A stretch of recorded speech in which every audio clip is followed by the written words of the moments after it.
Humarap si Solicitor General Jose Calida sa pagdinig ng Kamara kahapon para sa hinihinging prangkisa ng ABS-CBN. Nilitanya ni Calida ang ilang paglabag umano ng ABS-CBN, dahilan kung bakit hindi raw ito dapat bigyan ng prangkisa. Nasa pagdinig din si ABS-CBN President and CEO Carlo Katigbak para sagutin ang ilang issue laban sa kanyang network. Yan ang unang balita ni Victoria Tulad. Matapos bigyan ng isa pang pagkakataon para humarap sa joint hearing ng Committee on Legislative Franchises at Committee on Good Government and Public Accountability, humarap si Solicitor General Jose Calida sa franchise hearing ng ABS-CBN. Nakikiisa ako at ang aking tanggapan sa layunin ni Speaker Alan Peter Cayetano na mabigyan ng isang patas, tapat at mabusising investigasyon na kikilatis at hihimay sa ABS-CBN. Inilatag ni Calida ang mga di umano'y paglabag ng ABS-CBN sa prangkisa, sa batas at sa saligang batas. Una ang pag-operate nito sa pay-per-view channel na KBO, kung saan naniningil ang ABS-CBN sa mga nais manood na mga palabas dito. Para sa KBO, pinagamit daw ng ABS-CBN ang prangkisa nito sa subsidiary na ABS-CBN Convergence na wala raw legal authority para mag-broadcast. Tinukoy din ni Calida ang Republic Act 7925 o Public Telecommunications Policy Act na nagbabawal sa paggamit ng iisang prangkisa para sa telecommunications at broadcasting. Nilabag daw ito ng ABS-CBN dahil ang KBO channel daw ay parehong broadcasting at telecommunications. At kahit pinatitigil ito noon ng NTC, nagpatuloy pa rin ang ABS-CBN sa operasyon ng channel. It cannot be denied that ABS-CBN Corporation in broadcasting contents in its KBO channel is likewise engaged in CATV service without the required permits, licenses, and/or authority to operate a CATV system. ABS-CBN Corporation was not authorized to use free-to-air signals for its operations of the KBO channel. Quite tellingly, ABS-CBN Corporation cannot produce a copy of the permit or document showing that it has been granted authority by the government, specifically the NTC, to operate a pay-per-view channel such as the KBO. Paglabag din daw ang pagbenta ng Philippine Depository Receipts o PDR sa mga dayuhan. Gayong ayon sa konstitusyon, dapat 100% Filipino-owned ang mass media. Sabi ni Calida, ang mga may hawak ng PDR ay merong mga karapatan gaya ng ibang shareholder kasama na ang voting rights. Marami ang nagbigay ng sari-saring opinyon sa pagpapasara sa ABS-CBN, pero malinaw daw kay Calida kung ano ang issue. National Artist for Literature F. Shonil Jose hit the nail on the head when he said, and I quote, "The real issue with ABS-CBN and its owners is not press freedom. It is money, politics, and power. How power is acquired, how it is abused and maintained, and most of all, how it obstructs the country's economic and democratic development." Sa mga artista at celebrities naman ng ABS-CBN na naglabas ng saloobin tungkol sa pagpapasara sa TV network, sinabi ni Calida na pinagugulo lang daw nila ang issue. Partikular na pinuna ni Calida ang aktor na si Coco Martin. He said in a social media post addressed to me that, and I quote, "Kapag ang pamilya ko kinanti, kahit sino ka pa, lalabanan ako ng patayan sa iyo, kahit patayin mo pa ako." Maraming salamat, Solicitor General Jose Calida, at sa bumubuo ng NTC sa kontribusyon ninyo sa ating bayan. Ninyo ang mga Pilipino. It appears that he is spoiling for a fight. Allegedly, he has apologized for his tantrum. However, we cannot discount the fact that in his rage, Coco Martin's outburst showed a clear lack of understanding of the situation.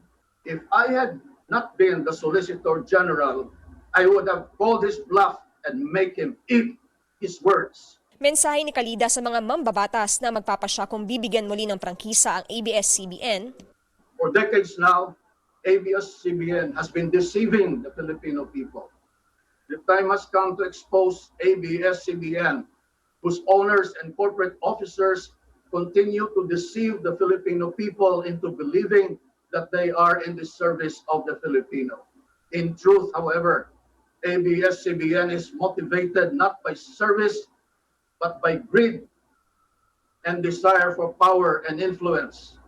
Their brazen acts must come to an end. The hour of reckoning may have been delayed, but it has now come. I could hear now the voice of Frank Sinatra resonate, and now the end is near. Muli namang humingi ng paumanhin sa Kamara ang NTC dahil hindi nito tinupad ang naunang sinabi sa Kongreso na bibigyan nito ng provisional authority ang ABS-CBN. Pero kung wala na raw prangkisa, hindi na ito maaari magpatuloy ng operasyon kaya ito nag-issue ng cease and desist order. Trabaho lang po talaga ang aming sinagawa alinsunod sa mandato ng aming ahensya na naaayon sa batas. At walang bahid o intensyon na makasakit ng damdamin o di kaya ay mag-abuso sa kahit kanino man. Sana po sa aking pagpapatupad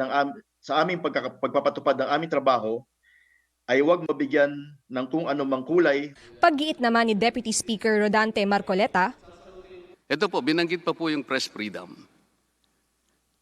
Hindi po kasangkot ang press freedom. Bakit po? Ang pinag-uusapan natin dito, prangkisa.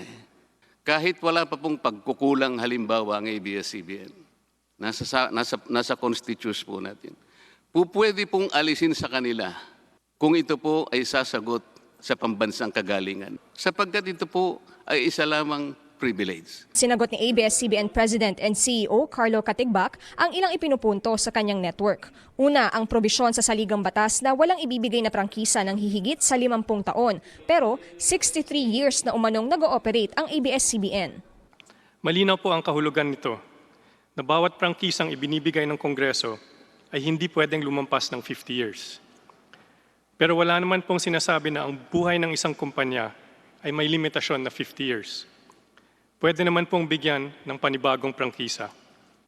Nanindigan din ng ABS-CBN na Pilipino ang dati nilang chairman na si Eugenio Gabi Lopez III. Si Mr. Lopez po ay pinanganak noong 1952, kaya sakop po siya ng 1935 Constitution. Ang tatay at nanay niya ay parehong Pilipino, kaya from birth, automatic na siya ay isang Pilipino din. Totoo po na may US passport si Mr. Lopez. Ito ay dahil ipinanganak siya sa Amerika. At sa batas ng Amerika, kahit hindi Amerikano ang magulang mo, kapag ipinanganak ka sa US, automatic po na may hawak ka rin na American citizenship. Pero ang pagiging American citizen niya at ang paghawak niya ng US passport ay hindi nangangahulugan na hindi rin siya isang Pilipino. Dumepensa rin ng ABS-CBN sa issue ng mga PDR. Ang humahawak ng PDR ay hindi nakakaboto sa kahit anumang bagay sa pamamalakad ng ABS-CBN. Paano ka magiging isang may-ari kung hindi ka pwedeng bumoto sa anumang bagay na may kinalaman sa pagpapatakbo ng kumpanya? Pangalawa, ang pagbenta po ng PDR sa publiko ay inaprubahan ng SEC noong October 4, 1999. Paano ito magiging labag sa batas kung ang ahensya mismo ng gobyerno ang nagbigay ng permit para ibenta ang mga PDR na ito? At pangatlo po, idinidiin ng ABS-CBN dahil sa mga PDR na ito. Pero ang katotohanan ay hindi lang kami ang nagbenta ng mga PDR. Sa tanong kung naayon sa batas ang pagbalik sa pamilya Lopez ng kumpanyang ABS-CBN pagkatapos ng EDSA Revolution noong 1986, sinabi ni Katigbak na ang TV network ay hindi ibinenta ng mga Lopez kundi sinamsam ng gobyerno noong panahon ng martial law. Ginamit na lang ng iba ang mga facilities ng ABS-CBN na walang binayaran. Kaya hindi po totoo ang paratang na bigla na lang napasakamay muli sa mga Lopez ang ABS-CBN dahil sila naman ang tunay na may-ari nito. Ang PCGG mismo ang umaksyon na ibalik sa mga may-ari ang Channel 2 noong June 1986. Sa January 1987, nagkaroon ng agreement ang gobyerno at ABS-CBN na isaayos ang pagbalik ng iba pang mga facilities ng ABS na patuloy pang ginagamit ng gobyerno. Itong agreement ay may basbas ng Korte Suprema noong 1989. Base sa agreement na yon, ibinilik ng PTV4 ang iba pang facilities ng ABS-CBN sa 1992. Ito ay 6 na taon pagkatapos nangyari ang EDSA Revolution. Ang mga isyong sinagot ng ABS-CBN ang mga isyu na nais ng mga komite na unang pag-usapan para daw maayos ang talakayan. Bukod sa mga ito, inungkat sa komite noong isang linggo ang umano'y paglabag sa labor laws dahil mahigit 2,000 lamang sa 11,000 nitong manggagawa ay mga regular employees. Gayon din ang pag-iwas umano ng ABS-CBN sa pagbabayad ng tamang buwis, kabilang ang paggamit nito sa subsidiary na Big Dipper. Sa Miyerkules gagawin ang susunod na pagdinig. Ayon sa chairman ng Committee on Legislative Franchises na si Representative Franz Alvarez, magkakaroon ng pagkakataon ng ABS-CBN na sagutin ang iba pang mga paratang laban sa kanila. Iyan ang unang balita. Victoria Tulad, buong puso para sa Pilipino.